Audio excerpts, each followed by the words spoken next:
আল্লাহ তাআলা বলতেছেন, এর আগে আয়াতে বলেছেন আল্লাহ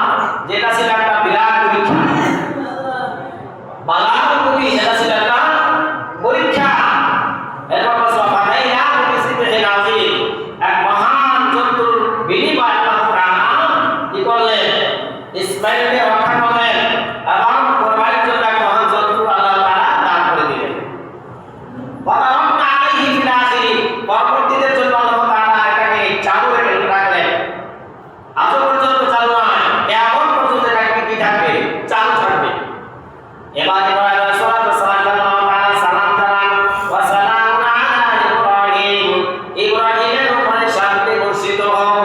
তারপরে ইব্রাহিম আলাইহিস সালামের উপরে শান্তি বর্ষিত কে বলতেছে? আল্লাহ তাআলা বলতেছেন। তাহলে কেমন নবী এবং ওই নবীর সাথে রবের কি সম্পর্ক এবং রবের হুকুম পালন করার ক্ষেত্রে ওই নবী কতটা পাগল ছিল, কতটা অ্যাক্টিভ ছিল।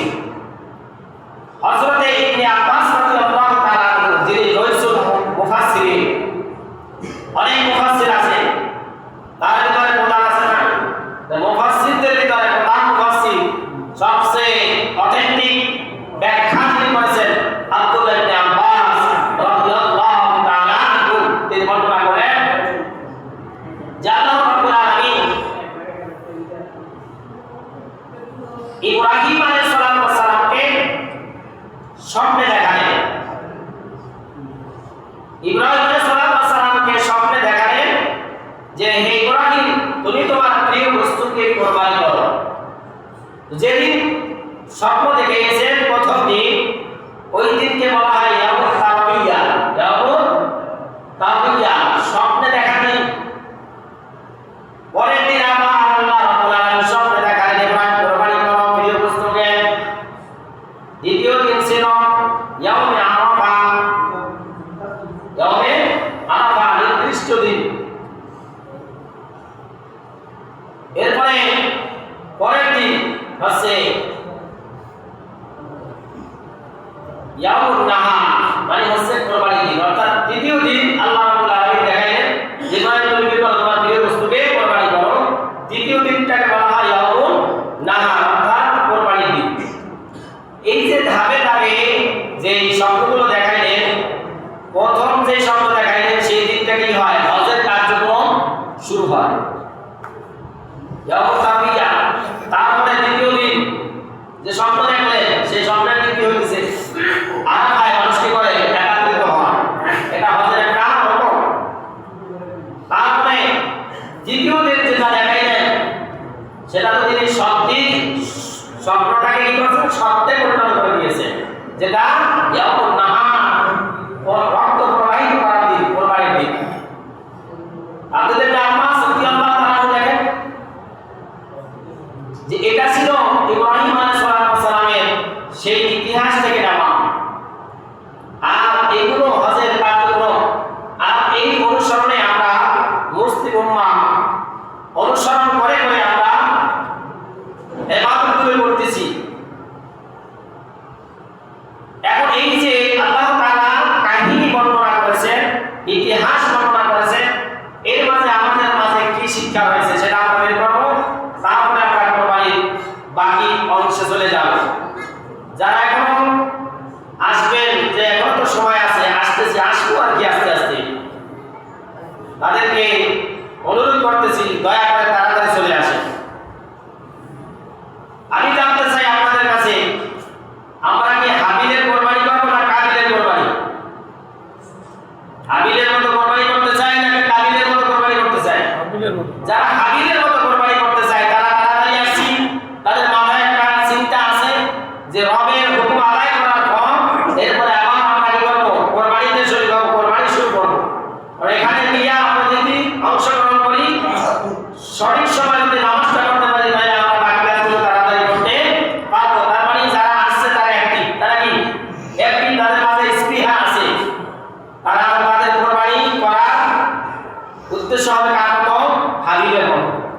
আর যারা এখন অলসতা, আরে আসতেছি তো, আসবো, আর সময় আছে, গেলেই তো হলো, যাই দাঁড়াইতে পারলি তো, এদের কুরবানির অবস্থা কি? আমি আর বললাম আপনারা বুঝে যান। আসো, তাহলে যে আলোচনা করতেছিলাম, এই যে শিক্ষাগুলো আমরা বের করি।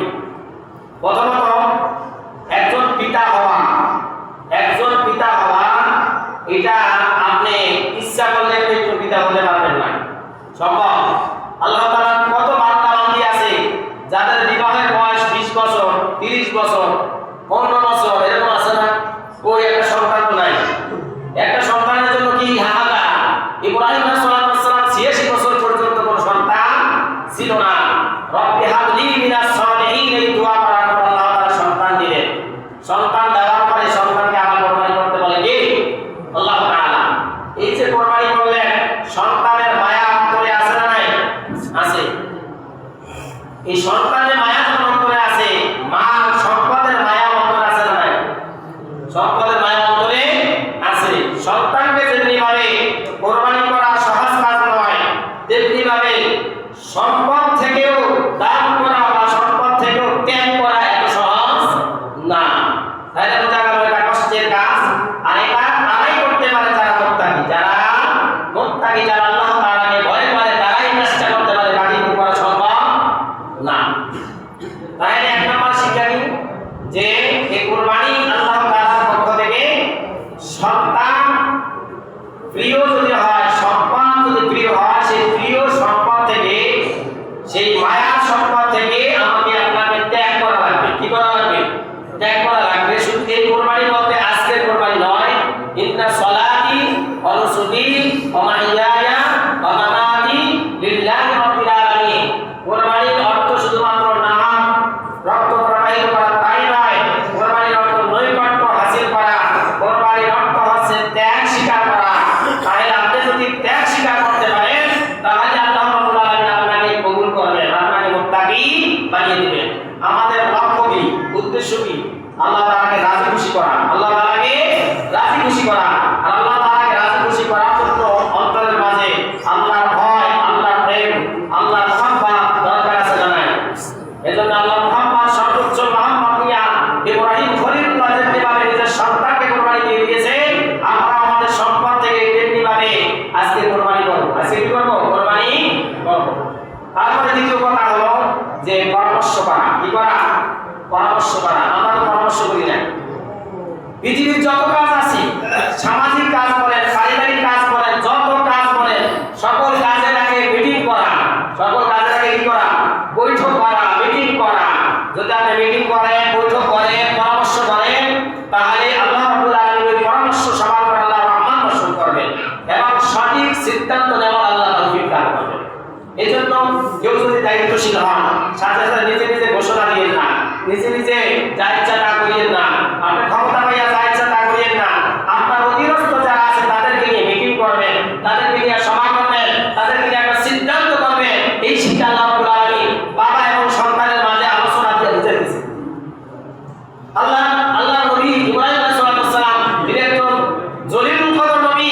তিনি ইচ্ছা করলে নিচে যায় কি করতে পারতেন, তার সন্তানকে কুরবানি করে দিতে পারতেন, কিন্তু কুরবানি করেন না। আগে কি বলছেন? পরামর্শ। তার কুরবানি বোঝা গেল পৃথিবীর জমিনে যে যত কাজ করবে, কাজ করার আগে আগে কি করবে? পরামর্শ করবেন। পরামর্শ করে কাজ করলে সে সম্মানিত হবে কার কাছে? আল্লাহ তাআলার কাছে।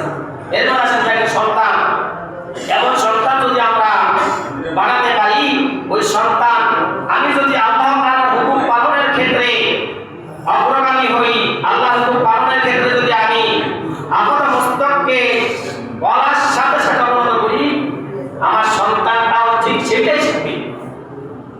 অনেক বাবা আছে সন্তান নষ্ট হয়ে যাচ্ছে, সন্তান নষ্ট হয়ে যাচ্ছে, কত রকমের শাসন করতেছে, সন্তানকে মারে, সন্তানকে বিভিন্ন রকমের শাসন করে, সন্তান কোনো শুধরায় না। কেন শুধরাবে? বাবা আপনি নিজে বাবা হিসেবে ভালো না। আমার অনেক আছে এমন বাবা 24 ঘন্টা আমার মনে হয় যে 15-16 ঘন্টা পর্যন্ত মোবাইলের মধ্যে থাকি। কোথায় থাকি? মোবাইলে। কিন্তু আমি চাই আমার কলিজার টুকরা সন্তানটা যাতে করে লেখাপড়া করে, চাই না? লেখাপড়া করার জন্য চাই, কিন্তু আমি কি করি? আমি সারাক্ষণ দেখে আসি। এখন এই যে আমরা সন্তান যখন চাই, আপনি তো দেন না, দিয়ে দেন। এখন আপনার সন্তান এটা চাই এটার ভিতরে মাথা ঢুকে গেছে, আপনি এখন তাকে শাসন করা সম্ভব হয়?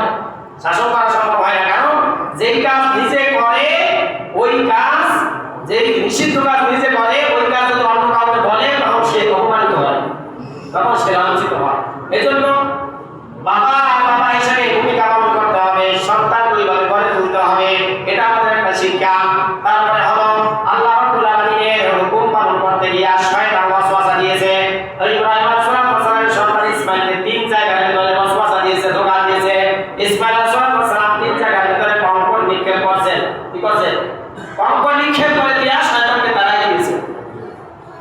এই যে কঙ্কর নিক্ষেপ সেটা এখন আছে না নাই? হ্যাঁ, হজের ভিতরে আছে কিনা? কঙ্কর নিক্ষেপ করা লাগে কিনা? লাগে। তাহলে সন্তান যদি আদর্শ সন্তান হয়, শয়তানের ওয়াসওয়াসা দিলেও সেটাকে কি সেভাবে করে প্রতিহত করতে পারবে। এবার আসুন, এই মহান কুরবানি আল্লাহ রাব্বুল আলামিনের কাছে কবুল হয়ে গেল। এই কবুল হয়ে গেল, এই কুরবানি কবুল হয়েছে ইব্রাহিম ইসমাইলের কুরবানি। আল্লাহ তাআলা বলে না রেখে দিব আমি যুগ যুগ ধরে একেবারে কিয়ামত পর্যন্ত আমি রেখে দিব। আল্লাহ তাআলা রেখে দিলেন। ইব্রাহিম সাল্লাল্লাহু আলাইহি উপরে সালাম বর্ষণ করলেন, শান্তি বর্ষণ করলেন, রহমত বর্ষণ করলেন। এবার আসুন, এখন ওয়ালা সাহাবু রাসূলিল্লাহি সাল্লাল্লাহু আলাইহি ওয়াসাল্লাম ইয়া রাসূলুল্লাহ মা আদিল আল্লাহি, হে আল্লাহর রাসূল কুরবানি কি? কুরবানি কি? আপনি আমাদেরকে বলুন কুরবানি কি? তখন আল্লাহ রাসূল বললেন কুরবানি হলো সুন্নাত আবিকুম ইব্রাহিম আলাইহিস সালাতু সালাম। সুন্নাত আবিকুম তোমাদের পিতা ইব্রাহিম আলাইহিস সালাতু সালামের সুন্নাত। বলা বলছে আল্লাহ রাসূলের সাহাবীরা বললেন এতে কি আমাদের কোনো ফায়দা আছে? তখন বলা হলো হ্যাঁ, তোমাদের জন্য ফায়দা আছে। বিকুল্লি শাহাদাতিন হাসানা, প্রতিটি বছরের বিনিময়ে তোমাদের জন্য কি আছে? নেকি হয়েছে। সাহাবারা স্পষ্ট বললেন যে বকরি এবং ভেড়া যাদের বেশি পছন্দ তাদেরকেও করলেও কি একই সব? তখন আল্লাহ রাসূল বললেন হ্যাঁ, যদি তোমরা বকরি ভেড়া এগুলো কোরবানি করো তাহলে সেগুলোর যত পশম আছে তত পরিমাণ সওয়াব আল্লাহ তাআলা তোমার আমলনামায় লিখে দেবেন। সুবহানাল্লাহ।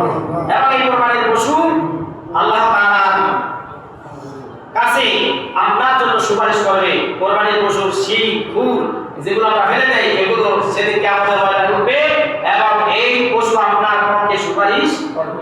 এটি ছিল কোরবানির ফজিলত। আসলে এবার আমরা কয়েকটি কথা বলি, আজকে আলোচনা শেষ করবো। এটি জানবো যে মাসালাগুলো আমাদের অতি প্রয়োজন, জানা দরকার। আমরা নামাজ আদায় করবো, 2 রাকাত নামাজ, কত রাকাতে 3 তাকবীর বেশি, পরের রাকাতে রুকু রাখে 3 তাকবীর, মোট 6 তাকবীরের সাথে নামাজ আমরা করবো। নামাজ শেষ করে আমরা খুতবা শুনবো। খুতবা শোনা কি? সবাই বলেন খুতবা শোনা কি?